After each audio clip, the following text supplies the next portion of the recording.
Hey, Spitz here, and today I'm playing Dear Esther. And this is actually the game that was created as a mod by the people that did Half-Life 2, and then they kind of created it, and they've redone it, and they put it on an island. And Dear so, Esther, I sometimes feel as if I've given birth to this island. Somewhere between the longitude and latitude, a split opened up, and it beached remotely here. No matter how hard I correlate, it remains a singularity, an alpha point in my life that refuses all hypothesis.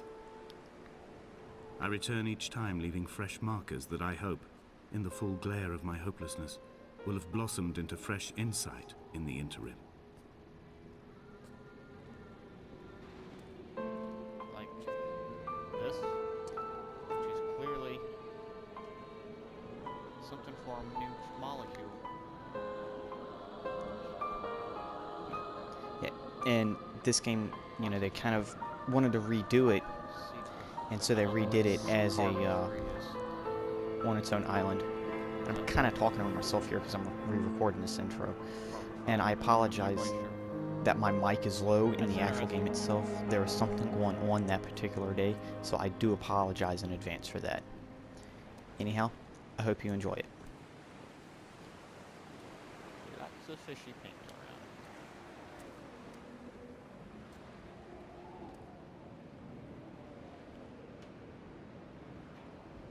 Luminous premium.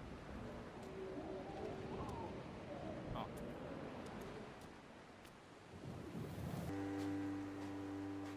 Those islands in the distance, I am sure, are nothing more than relics of another time, sleeping giants, somnambulist gods laid down for a final dreaming. I wash the sand from my lips and grip my wrist ever more tightly. My shaking arms will not support my fading diaries.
I'm not quite sure what I was expecting to have happen. I probably did something wrong. Definitely went to the same place twice.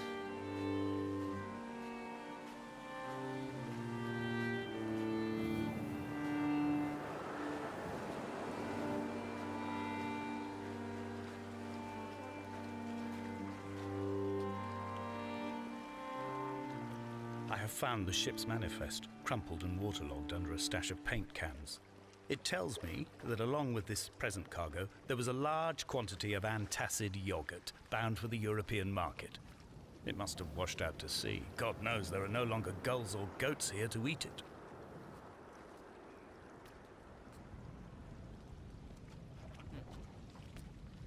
Excellent.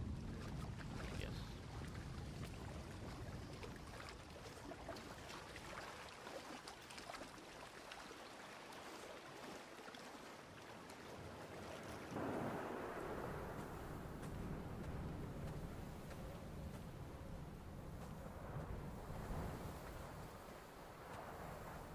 The mount is clearly the focal point of this landscape. It almost appears so well placed as to be artificial. I find myself easily slipping into the delusional state of ascribing purpose, deliberate motive to everything here. Was this island formed during the moment of impact? When we were torn loose from our moorings and the seatbelts cut motorway lanes into our chests and shoulders, did it first break surface then?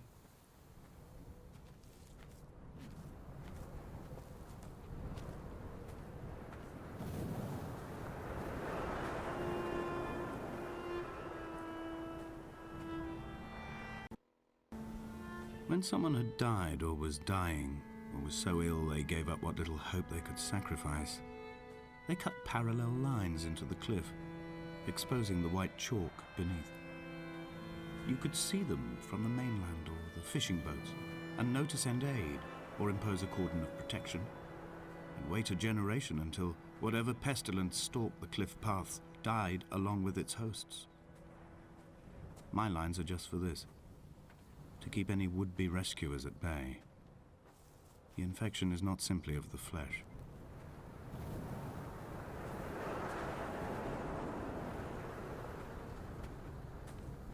I quote directly, "A motley lot with little to recommend them. I have now spent 3 days in their company. That is, I fear, enough for any man not born amongst them. Despite their tedious inclination to quote scripture, they seem to me the most God-forsaken of all the inhabitants of the Outer Isles. Indeed, in this case, the very gravity of that term, forsaken by God, seems to find its very apex. It appears to me that Donnelly, too, found those who wander this shoreline to be adrift from any chance of redemption. Did he include himself in that, I wonder?"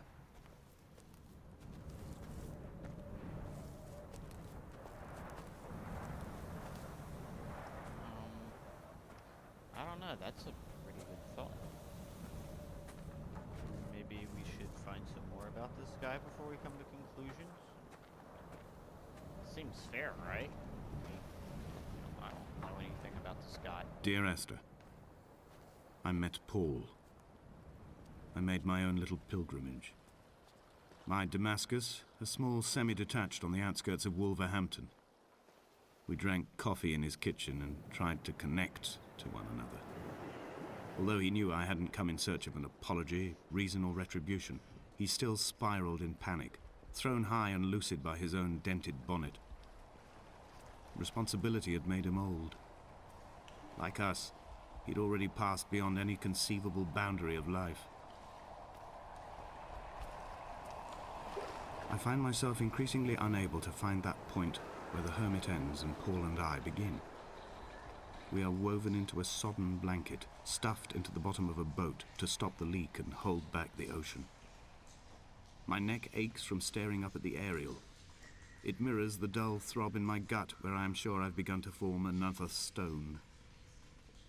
In my dreams, it forms into a perfect representation of Lot's wife, head over her shoulder, staring along the motorway at the approaching traffic in a vacuum of fatalistic calm. Now, I want to say that looks like an amoeba of sorts. But it's the expert bits that have got me. Let me know what you think down below in the comments.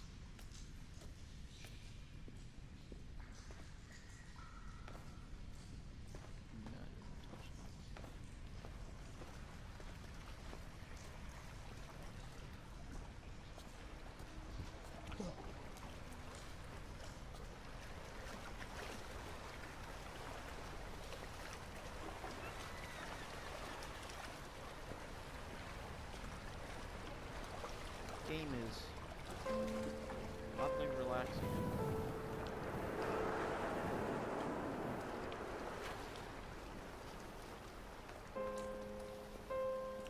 Okay, is something gonna happen? Or are we just playing music to change it mood? No, mood music, okay.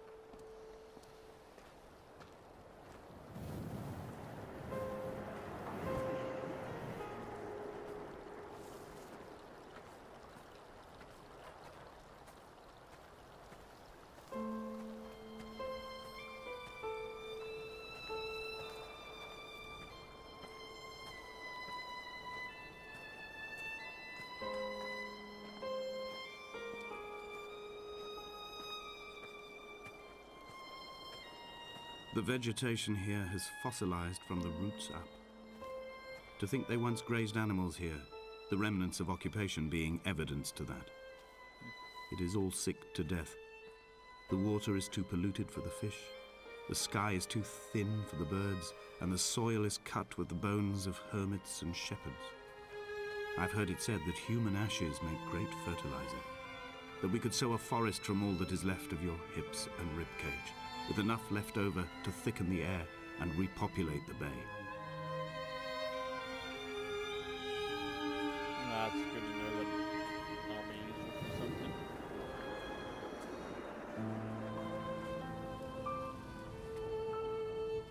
Units 3, chemistry. Okay, yeah. So I guess that's a clue that some of the things that I'm seeing up on the wall are definitely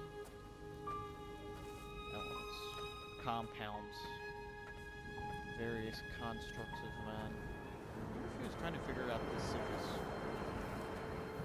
that was not just of the flesh, perhaps of the mind as well.